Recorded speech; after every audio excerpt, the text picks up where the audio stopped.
Саламатсыңарбы балдар? Кайрадан силер менен мен Бактыгүл Султанбековна. Бүгүн биз бирге кыргыз тилин үйрөнүүнү улантабыз. Бүгүнкү сабагыбыздын темасы биздин Кыргызстан. Биз сабакта жаңы сөздөрдү өздөштүрөбүз.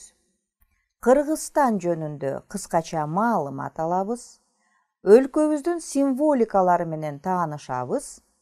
Сүйлөшүүгө машыгабыз. Тил жаттыктырып алалык. Белгиленген тыбыштарды так туура кайталагыла.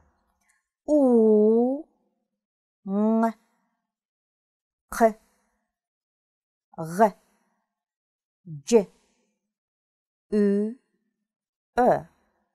Кайталагыла. Олуусуң кыргыз жери нурдан бүткөн, сулуусуң кыргыз жери ырдан бүткөн. Олуусуң кыргыз жери нурдан бүткөн, сулуусуң кыргыз жери ырдан бүткөн.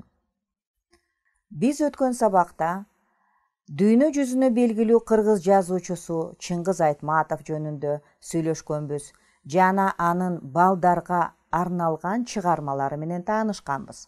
Алар Ак кеме, Биринчи мугалим, Чыпалак бала. Мекен деген сөздүн маанисин түшүнгөнбүз. Мекен туулуп өскөн жер. Демек, чоң мекенибиздин кичинекей бөлүктөрү бул биз жашап жаткан үй, биз жашаган көчө. Жана ошондой эле силер менин мекеним деген темада кыскача аңгеме жазып келмексиңер. Үлгү: менин атым Улукбек. Мен Аламүдүн бир кичи районунда жашайм. Ал жерде көп кабаттуу үйлөр, бак дарактар көп. Кичи районум таза жана кооз. Ал менин өз мекеним. Мен ишенемин, силер бул аңгемени оңой эле түзүп алдыңар. Анда эмесе жаңы сөздөр менен таанышалык. Мыйзам, борбор шаар, мамлекеттик тил, чек ара, өлкө, куралдуу күчтөр. Кыргыз Республикасы демократиялык жолдогу эгемендүү мамлекет. Ал Борбордук Азияда жайгашкан. Аянты 199.000 километр квадрат. Өлкөнүн курамында 7 область, 40 район, 31 шаар бар. Борбору Бишкек шаары. Кыргызстан абдан кооз өлкө. Асман менжиген бийик тоолорубуз, терең көлдөрүбүз, таза аба, мөңгү сууларыбыз көп. Кыргыз эли көп кылымдык тарыхы, кайталангыс маданияты, каада салты бар, улуттук тилин аздектеген эл. Түндүк аймагында кар кетелек болсо, түштүгүндө тоо этегинде алма өрүк гүлдөйт. Кыргыз мермети ысык көл менен сыймыктанабыз. Жерибиз кен байлыктарга бай, гениалдуу жана таланттуу адамдар мекенибиздин жана элибиздин атагын чыгарган. Улуу акын жана жазуучулардын, таланттуу сүрөтчүлөрдүн, манасчылардын мекени. Кыргызстан көп улуттуу калкы бар мамлекет. Азыркы учурда бирдиктүү үй бүлөдөй 6 миллион адам жашайт. 100дөн ашуун улуттар бар. Кыргызстандын эли бирдиктүү эл. Тынчтык жана ынтымак ар бир адам үчүн башкы орунда турат. Балдар, видеону кунт коюп көрсөңөр, келгиле дагы бир жолу кайталап алалык. Картада көрүнүп тургандай эле Кыргызстанда 7 область бар экен. Алар Талас областы, Чүй областы, Ысык көл областы, Нарын областы, Жалал Абад областы, Баткен областы жана Ош областы. Балдар, ар бир мамлекеттин өзүнө тиешелүү символикалары болот. Ошол негизги символикалардын бири бул ал өлкөнүн гимни. Азыр балдар, ордуңардан туруп, сыймыктануу менен колуңарды жүрөккө коюп, гимнди аткарып коелук.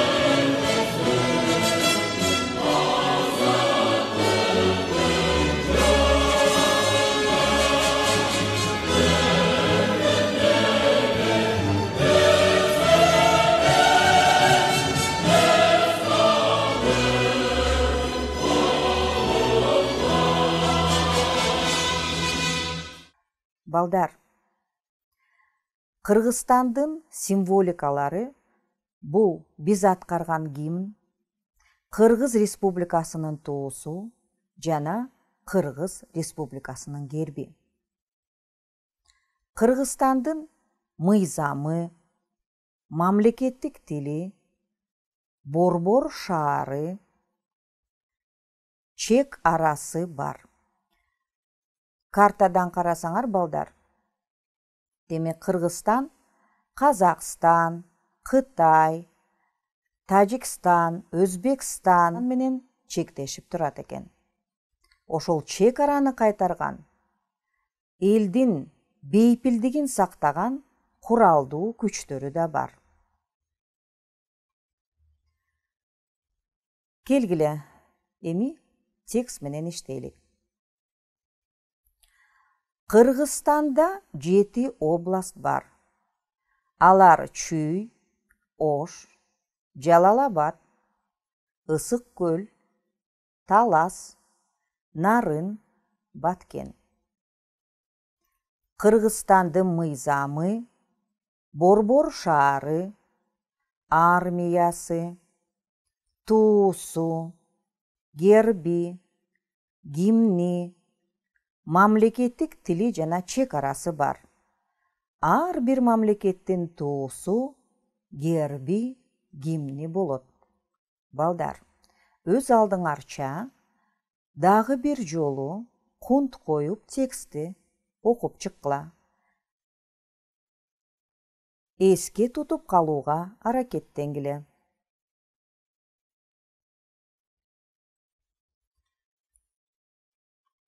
Анда эмесе балдар, текст боюнча суроолорго жооп беребиз.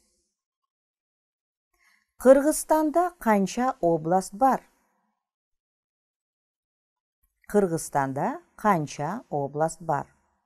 Ойлонуп жооп беребиз.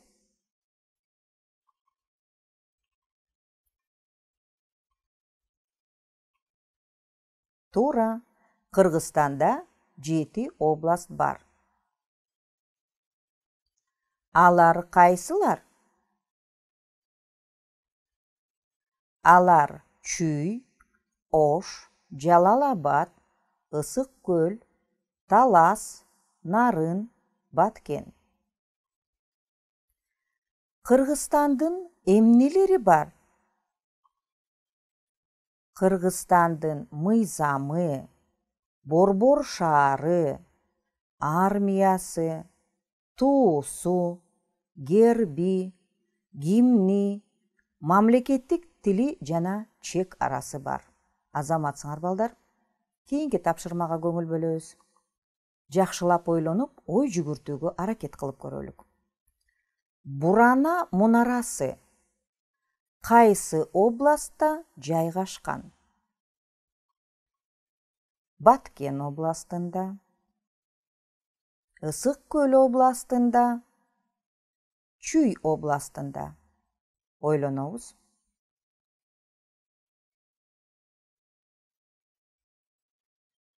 Туура. Вариант В. Бурана мунарасы Чүй областында жайгашкан. Кыргызстандын гербинде кайсы көл тартылган? А варианты Ысык көл. Б варианты Сары челек. В варианты Соң көл. Ойлонобуз.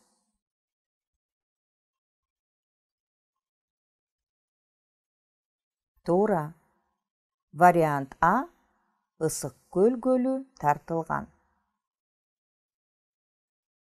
Бишкек шаары кайсы областта жайгашкан? А варианты Баткен областында, Б Чүй областында, В варианты Талас областында. Ойлонобуз балдар. Туура. Бишкек шаары Чүй областында жайгашкан. Кыргызстандын туусунун өңү кандай? А варианты жашыл, Б варианты сары, В варианты кызыл. Туура.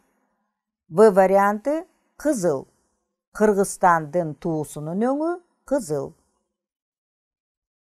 Балдар, эми жакшылап ойлонуп көргүлө. Кайсы сүрөт ашык?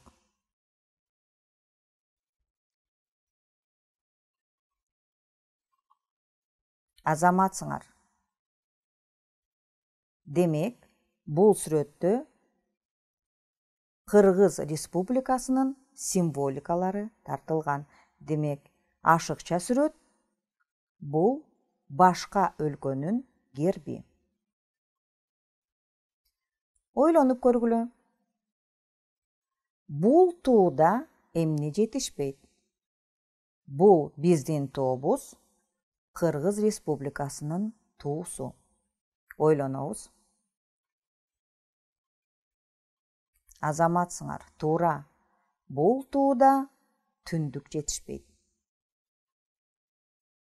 Кийинки суроо. Баткен областынын символу кайсы гүл?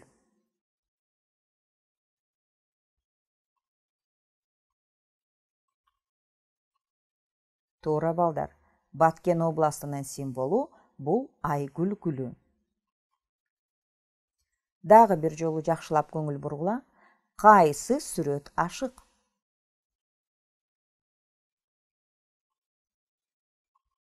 Азаматсыңар, туура таптыңар. Ашыкча сүрөт бул Москвадагы кызыл аянттын сүрөтү. Келгиле балдар, сүйлөшүүгө машыгалы. Акылай, сен кайсы өлкөдө жашайсың? Мен Кыргызстанда жашаймын. Балдар, келгиле эми. Ушул эле сүйлөшүүгө окшош сүйлөшүүнү кантип түзөбүз? Байкап көрөлүк. Арон, сен кайсы өлкөдө жашайсың? Мен Венгрияда жашаймын. Балдар, демек бул сүйлөшүүдө кайсы өлкөдө жашаарыбызды сураганга жана ал суроого жооп берүүгө машыктык. Азаматсыңар. Келгиле сабагыбызды жыйынтыктайлык. Бүгүн мен эмнени билдим? Жаңы сөздөрдү, өлкөбүздүн символикаларын, суроолорго туура жооп бергенди, сүйлөшүү түзүүнү жана тексттин маанисин түшүндүм. Үй иши. Жаңы сөздөрдү сөздүккө жазгыла, аларды жаттагыла. Кыргызстандын мамлекеттик символикаларынын аталыштарын билип алгыла. Ушуну менен сабагыбыз соңуна чыкты. Көрүшкөнчө сак саламатта болгула балдар.